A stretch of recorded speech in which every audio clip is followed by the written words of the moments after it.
Hi, welcome to Nicci's vlog. And today, probably my favorite subject. That'll be me then. And I thought I'd tell you the story of my journey and how I ended up being the fabulous corporate drag queen that I am now. And so I guess my story starts almost 20 years ago, June 1997.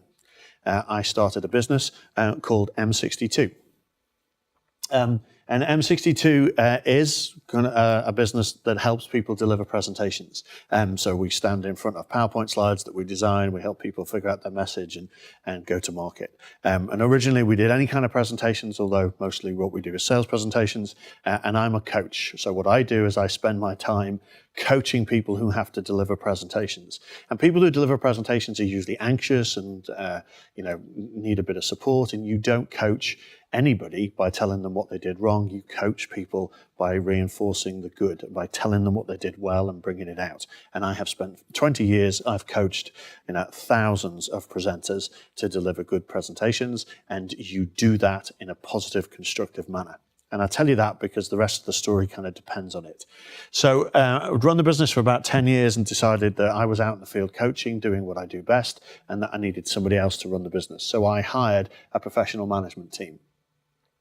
And then for 3 years, they set about putting in systems and processes and changing the culture and creating a business that was bigger. We kind of, almost twice the size after the 3 years and much more profitable. It was all going very well until I woke up one day and realized that I was working in a business that I just didn't like. I didn't like the culture. I didn't like the way we were shouting at people. I didn't like the fact that I'm out coaching people and teaching people to coach, but then I come back into the office and we're effectively bullying people because that's the way big businesses operate, and that's the way the management team felt we needed to operate internally.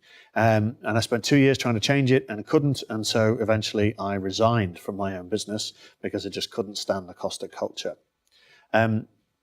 Pretty soon after I resigned, the business went into administration because lots of the customers were more interested in, being coached by me than being coached by somebody else. And so I was asked by the administrator, to take the business back and pre-pack it into a new company and start it again.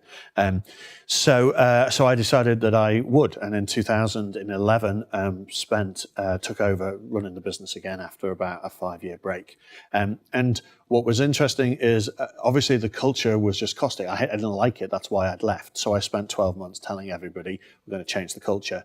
We're going to make this more of a family business and kind of have it more suited to my personality than suited to the previous MD's personality. But frankly, it just didn't work.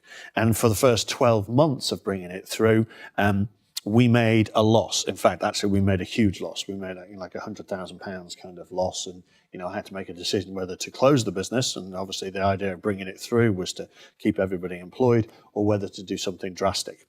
And so I decided as a presentation consultant, if I was a client, my advice to myself would have been give them a presentation that they never, ever forget and change the culture of the business. And so that's what I did.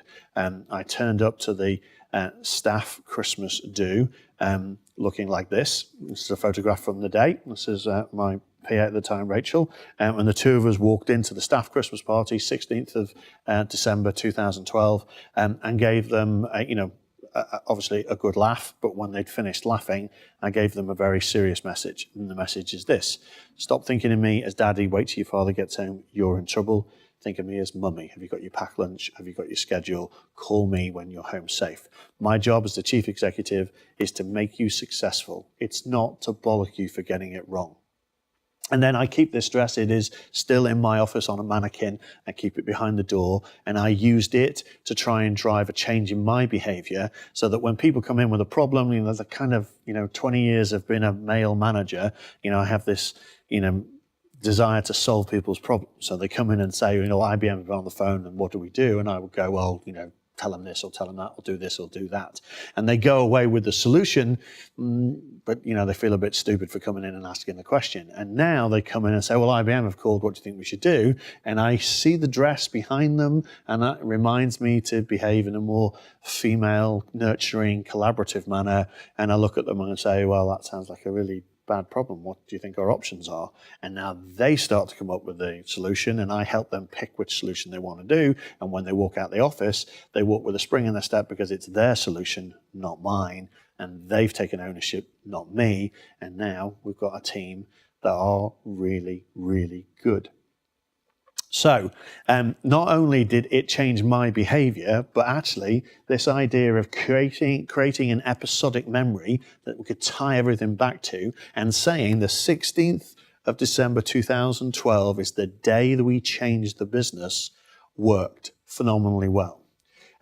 2013, we broke even. And given, if you've lost £100,000 in a year, breaking even is quite good. And we did that primarily by keeping the revenue flat, but by having 9 people who were really uncomfortable with this leave the building. And actually what we found is that the people who were uncomfortable with me cross-dressing were the people that were difficult to change, didn't want the culture to change, weren't prepared to change the way they thought about the business, and obviously weren't prepared to change the way they felt about me.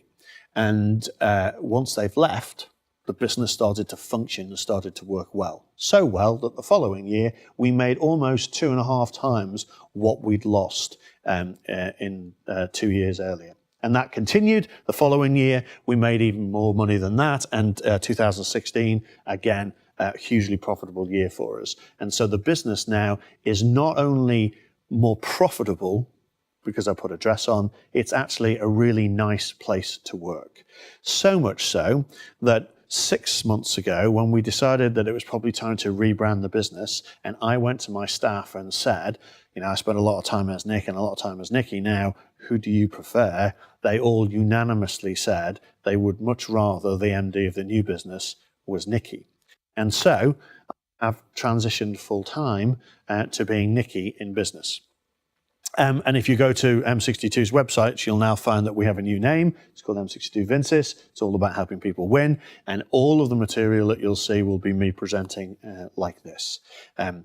Now, there's a personal journey here as well, because obviously, I wouldn't be presenting like this if I didn't absolutely love it. And I have found this gift, which I think of as the gift of my life, has enabled me to interact with the world around me in a very, very different way than I have done in the last 45 years. And so I have a book which sort of documents my experience, and particularly the experience of the first couple of years. And I call the book Pray because I didn't realize that as a male, I'm a predator. Actually brought up, coached, kind of socialized to be predatory without really realizing that's what you do. When I put on lipstick and a dress, I don't just become a lookalike girl, I actually become the prey. And I am shocked that when I sit with a group of girls as Nick, I never see any untoward behavior.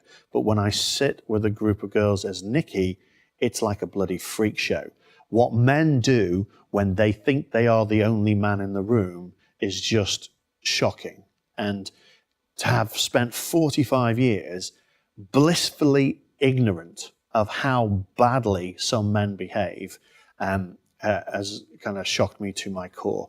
And I say on stage, because obviously I do stand-up comedy, it's not all men, it's a small percentage. It's probably no more than 80-85% of the dickheads. But it is shocking when you've never, ever seen it.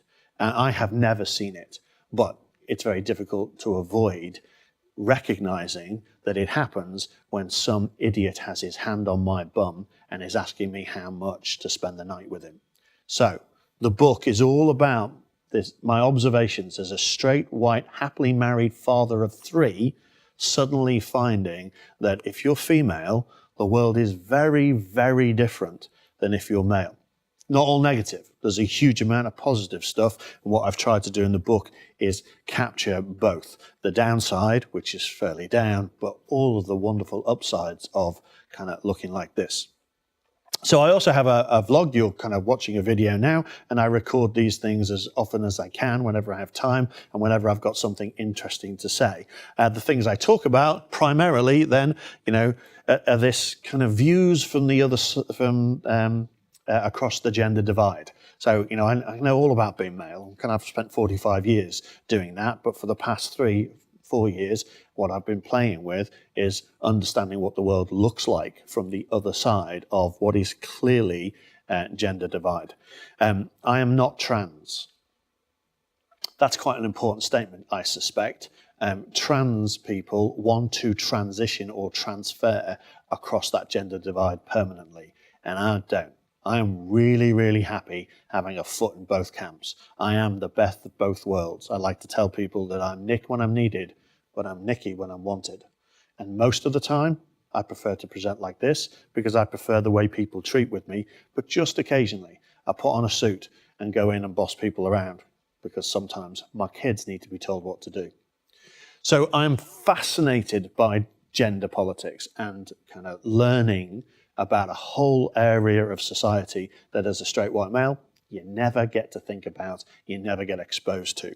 I'm passionately interested in women's rights, always have been, but now I have a renewed vigor about it. There is some, you know, fundamental problems in our society about the way we treat women, and men just have no idea that it exists because, you know, you sit at the top of the hill and look at the view and you don't look behind you to see the wreck that's got you where you are. That means I'm also interested in women in business. My business is, you know, predominantly about supporting people in a sales environment. Most of our clients now are female because we find that they are much easier to coach, much easier to work with, and it's easier to put them in a position where they win. Our value proposition is most of our clients, in fact, all of our clients are winning more than 70% of the deals that we help them coach. And it is significantly easier to work with people who are open-minded and open to change and therefore open to coaching. And this is a filter, because if they don't like this, they probably won't like any of the advice we have to give them in order to change their behavior in order to help them win. And on the whole, people who find this interesting are much easier to coach and make successful. And then, of course, I've discovered the whole fashionista thing. And so you may find some vlogs on here about, you know, clothes and shoes and boots, and definitely boots. And did I mention boots? And that's me, really. So you can find me by Googling Nicci Take, 2 C's. You can find me at niccitake.com. You can find me at @NicciTake/NicciTake, #NicciTake, or like I say, just Google me. There is only one corporate drag queen, which enables me to say that I'm the prettiest corporate drag queen. Thanks for watching. Bye.